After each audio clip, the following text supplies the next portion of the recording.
5 দফা দাবিতে এই মুহূর্তে কিন্তু মেডিকেল শিক্ষার্থীরা হাইকোর্টের সামনে অবস্থান করছে। দর্শক, আপনাদেরকে সরাসরি সংযুক্ত করেছি বাংলাদেশ হাইকোর্টের যে মাজার গেট সংলগ্ন ফটকটি রয়েছে সেই ফটকের সামনে থেকে, এবং শিক্ষার্থীরা কিন্তু এই মুহূর্তে অবস্থান করছেন এখানে, এবং তারা বেশ কিছুক্ষণ যাবতীয় তারা লং মার্চ নিয়ে এসেছেন এখানে, এবং তারা সকালে আজকে সকাল 11টার দিকে কিন্তু জাতীয় শহীদ মিনারে তারা অবস্থান নিয়েছিল, এবং সেখান থেকে তারা তাদের এই 5 দফা দাবি নিয়ে লং মার্চ টু হাইকোর্ট তারা কর্মসূচি পালন করছেন। এবং তাদের যে 5 দফা দাবি রয়েছে তার মধ্যে রয়েছে ম্যাটস বিএমএফ ইস্যুতে স্বাস্থ্য মন্ত্রণালয় কর্তৃক যেই সিদ্ধান্ত নেওয়া হয় সিদ্ধান্তের প্রতিবাদ কিন্তু তারা জানাচ্ছেন, এবং আরও একটা বিষয় বলছিলেন, তারা স্লোগানে বারবার বিষয় উল্লেখ করার চেষ্টা করছিলেন, সেটি হচ্ছে যে ন্যূনতম যে এমবিবিএস এবং বিডিএস ডিগ্রিপ্রাপ্তগণ ব্যতীত অন্য কেউ তাদের নামের পূর্বে ডাক্তার পদবি ব্যবহার করতে পারবে না, এবং বিদ্যমান আইনের পরিপন্থী ডাক্তার পদবি ব্যবহার সংক্রান্ত যে বৃত্তি করা সেই বৃত্তি বিষয়ে তারা কথা বলছিলেন। আমরা কথা বলার চেষ্টা করবো এখানকার শিক্ষার্থীর সাথে।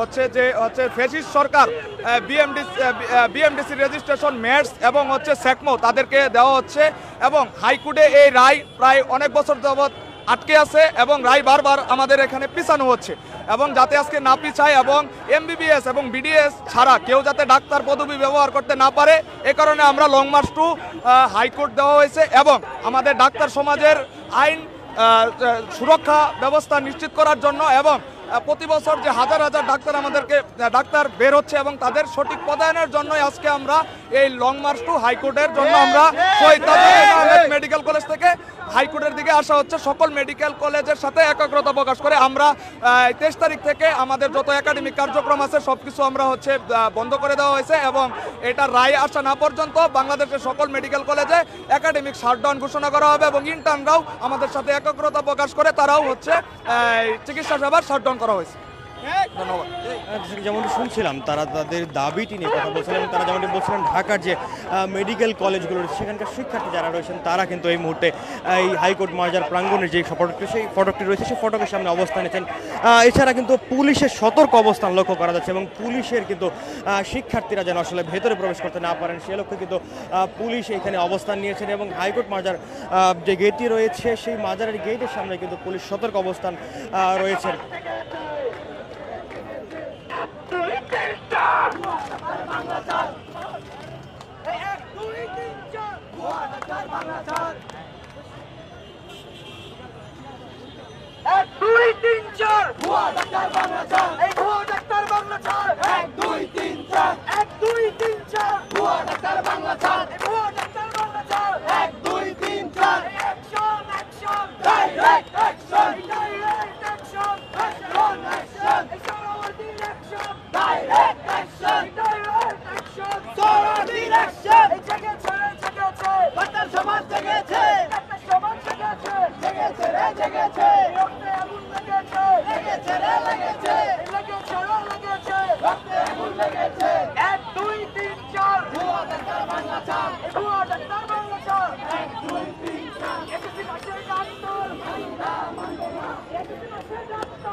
সম্প্রতি কিন্তু ম্যাটস যে শিক্ষার্থীরা রয়েছেন তারা কিন্তু ঢাকায় অবস্থান কর্মসূচি পালন করেছিলেন, এবং তারা যে দাবিটি করছিলেন তাদেরকে যেন ডাক্তার নামের এবং ডিএমএফ ইস্যুতে যে স্বাস্থ্য মন্ত্রণালয়ের যে সিদ্ধান্তটি নিয়েছে সেই সিদ্ধান্তের প্রতিবাদে কিন্তু আজকে অবস্থান নিয়েছেন ঢাকা যে সকল মেডিকেল কলেজ শিক্ষার্থীরা রয়েছেন তারা শিক্ষার্থীরা এখানে এসেছেন, এবং আমরা কথা বলার চেষ্টা করবো আরও একজন শিক্ষার্থীর সাথে।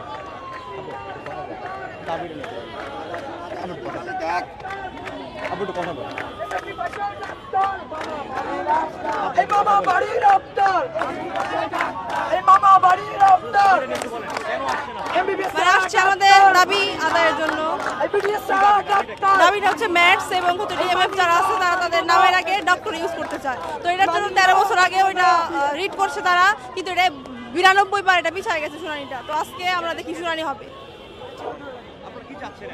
অবশ্যই চাচ্ছি আমরা ডাক্তার না যায়।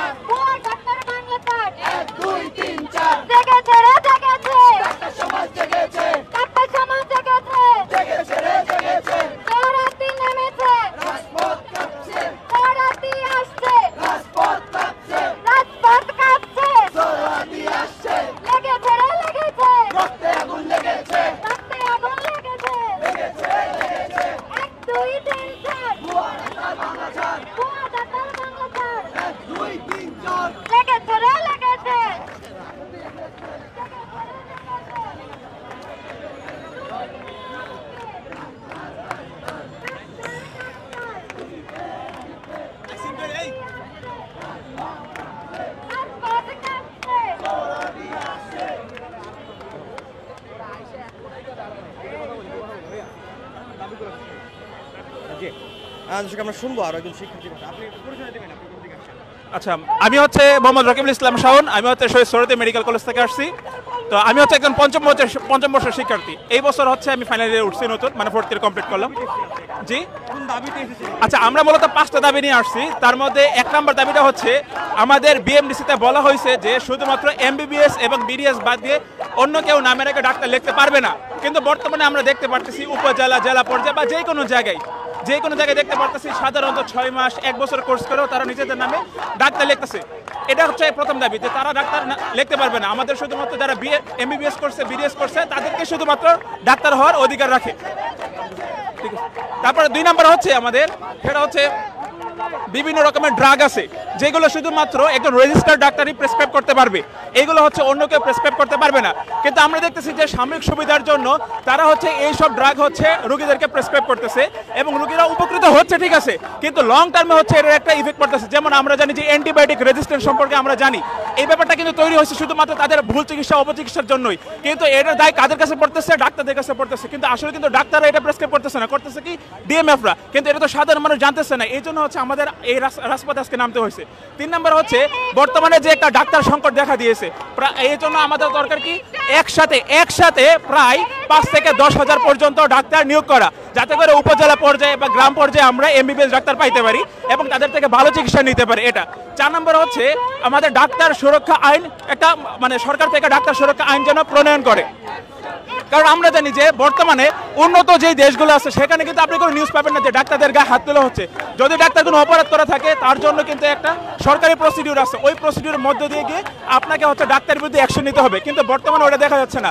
বর্তমানে দেখা যাচ্ছে যে ডাক্তার কোনো অপরাধ করুক বা না করুক, এটা জাজমেন্ট হওয়ার আগেই রোগী বা অন্যান্য থার্ড পার্টি লোক তারা হচ্ছে ডাক্তারদের গায়ে হাত তুলতেছে। কিন্তু আমরা চাচ্ছি এটা যাতে কোনোভাবেই না হয়, কারণ এরকম হলে দেখা যাবে যে ভবিষ্যতে কোনো একজন ডক্টর ইমার্জেন্সি পেশেন্টকে কখনো ট্রিট করবে না, কখনো হাত দেবে না, সে সবসময় রেফার করে দিবে। তো এটা কি ডাক্তারদের পক্ষে ভালো নাকি রোগীদের পক্ষে ভালো? এটা হচ্ছে আমি জনগণের কাছে ছেড়ে দিচ্ছি, জনগণ নিজে বুঝতে পারবে।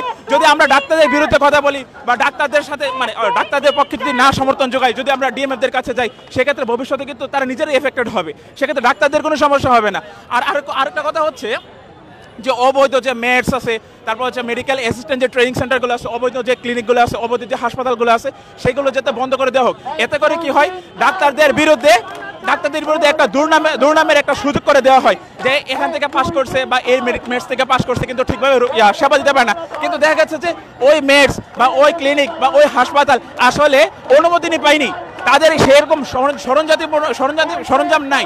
আমরা জানি যে আজকে যে উন্নত যে বিশ্বগুলো আছে তারা হচ্ছে মলিকিউলার ডায়াগনোসিসের মাধ্যমে বিভিন্ন রকমের রোগ নির্ণয় করে থাকে। কিন্তু বর্তমানে বাংলাদেশের এমন একটা পর্যায়ে চলে গেছে যে এখানে কোনো একটা উন্নত সরঞ্জাম পাওয়া যায় না। বিশেষ করে আপনি উপজেলা স্বাস্থ্য কমপ্লেক্সে যান, একটা ইমার্জেন্সি সাপোর্ট দেওয়ার মতো একটা ব্যবস্থা থাকে না, একটা ইসিজি মেশিন থাকে না, ভালো কোনো টেকনোলজিস থাকে না। তো এর জন্য কি করতে হয়, রোগীকে রেফার করতে হয় সরাসরি একবারে সেন্টার টার্সিয়ারি হসপিটালে। কিন্তু দেখা যাচ্ছে যে উপজেলা থেকে আস্তে দেখা যাচ্ছে অনেক সময় রোগীর মৃত্যু হয়ে যায়। তো এর দোষ কে নেবে? ডাক্তার নেবে নাকি এর দোষ সরকারকে নিতে হবে? সরকারের উচিত কি এই সরঞ্জাম, তারপর হচ্ছে বিভিন্ন রকমের টেকনোলজি, এইগুলো হচ্ছে আমাদের উপজেলায় পাঠানো, এটা হচ্ছে রাষ্ট্রের দায়িত্ব। কিন্তু সাধারণ মানুষ কি মনে করে? সাধারণ মানুষ মনে করে ডাক্তাররা নিশ্চিত করবে। কিন্তু ডাক্তারদের কাজ শুধুমাত্র সেবা দেওয়া, বাকি সকল কিছু কে দেখবে? এটা সরকার দেখবে না, এটা প্রশাসন দেখবে না, কিন্তু এটা কাদেরকে দেবে? আপনারা যারা আছেন, মিডিয়ার বাইরে আছেন, আপনাদের কাছে আমার একটা উদাত্ত আহ্বান, আপনারা হচ্ছে এই বিষয়গুলো সঠিক এবং সুন্দরভাবে জনগণের কাছে তুলে ধরবেন। এতে করে কি হবে, জনগণ উপকৃত হবে, ডাক্তার সমাজ সেফ থাকবে, সর্বোপরি দেশের উন্নতি হবে। আজকে আমরা মূলত এই 5টা পয়েন্ট নিয়ে আসছি। আজকে হচ্ছে মূলত 5টা পয়েন্ট আমি যেটা প্রথমে উল্লেখ করছি। 1 নম্বর হচ্ছে কি এমবিবিএস এবং বিডিএস বাদ দিয়ে অন্য কেউ নামের একটা ডাক্তার লিখতে পারে। হ্যাঁ, আজকে হচ্ছে আমাদের ফাইনাল শুনানির কথা। আজকে এ পর্যন্ত আমরা জানি যে 93 বার পিছানো হয়েছে। এটা কেন দেরি করবে ভাই? আমার কথা হচ্ছে ডাক্তার সমাজ, আপনি যদি একজন মনে করেন সার্টিফাইড বা রেজিস্টার্ড ডাক্তারের কাছ থেকে চিকিৎসা নিতে পারেন, সেক্ষেত্রে এটা আপনার ভালো, আপনার ফ্যামিলি ভালো। আমি যদি আপনাকে বলি যে মনে করেন একজন লোক যে হচ্ছে 2 বছরে কোনো একটা ট্রেনিং দিছে, আরেকজন হচ্ছে একটা সরকারি মেডিকেলের আন্ডারে বা একটা প্রাইভেট মেডিকেল আন্ডারে, যেটা হচ্ছে সরকার অনুমোদিত, 5 বছর লেখাপড়া করছে, তারপর হচ্ছে 1 বছরের একটা ইন্টার্ন করছে, আপনি কার কাছে যাবেন? ওই যে 2 বছর প্রশিক্ষণ নিছে নাকি যে হচ্ছে ডাক্তার হচ্ছে তার কাছে যাবেন? স্বাভাবিকভাবে তার কাছে যাবেন, কারণ এটা হচ্ছে আপনার কি নিজের ভালো হবে, নিজের পরিবারের জন্য ভালো হবে, দেশের জন্য ভালো হবে। তো আমাদের আজকে মেইন দায়িত্বটা ছিল ওই 5টা আন্দোলন, আর আজকে হচ্ছে ওই আন্দোলনের ভিত্তিতে যে শুনানি, সেটা যেন ফাইনাল শুনানি আজকে দেওয়া হয়, সেজন্য। দর্শক যেমনটি শুনছিলাম শিক্ষার্থী বলছিলেন তাদের যে 5 দফা দাবি রয়েছে 5 দফা দাবি নিয়ে তারা কথা বলছিলেন। দর্শক আপনাদেরকে জানিয়ে রাখি যে 5 দফা দাবিতে তারা এসেছেন, সেই 5 দফা দাবি আদায় না হলে তারা এখান থেকে যাবেন না কিন্তু বলছিলেন কিছুক্ষণ আগে। এবং শিক্ষার্থীরা যেমনটি বলছিলেন যে ম্যাথস এবং যে শিক্ষার্থীরা রয়েছেন তারা যে আন্দোলনটি করেছে সেই আন্দোলনের পক্ষে যে রিটটি করা সেই রিটের বিরুদ্ধে তারা আজকে এখানে অবস্থান নিয়েছেন এবং সেই রিটের কিন্তু আজকে শুনানি রয়েছে। দর্শক এই মুহূর্তে আমরা রয়েছি হাইকোর্টের মাজার প্রাঙ্গণে যে ফটক সেই ফটকের সামনে, এখানে কিন্তু পুলিশের সতর্ক অবস্থান লক্ষ্য করা যাচ্ছে এবং ঢাকার বিভিন্ন মেডিকেল কলেজের সরকারি মেডিকেল কলেজের শিক্ষার্থীরা কিন্তু এখানে এসে অবস্থান নিয়েছেন এবং তারা কেন্দ্রীয় শহীদ মিনার থেকে তাদের এই লং মার্চটি নিয়ে এসেছেন এবং তাদের যে লং মার্চ টু হাইকোর্ট যেই কর্মসূচিটি সেটি নিয়ে কিন্তু তারা এই মুহূর্তে এই হাইকোর্ট প্রাঙ্গণে চলে এসেছেন।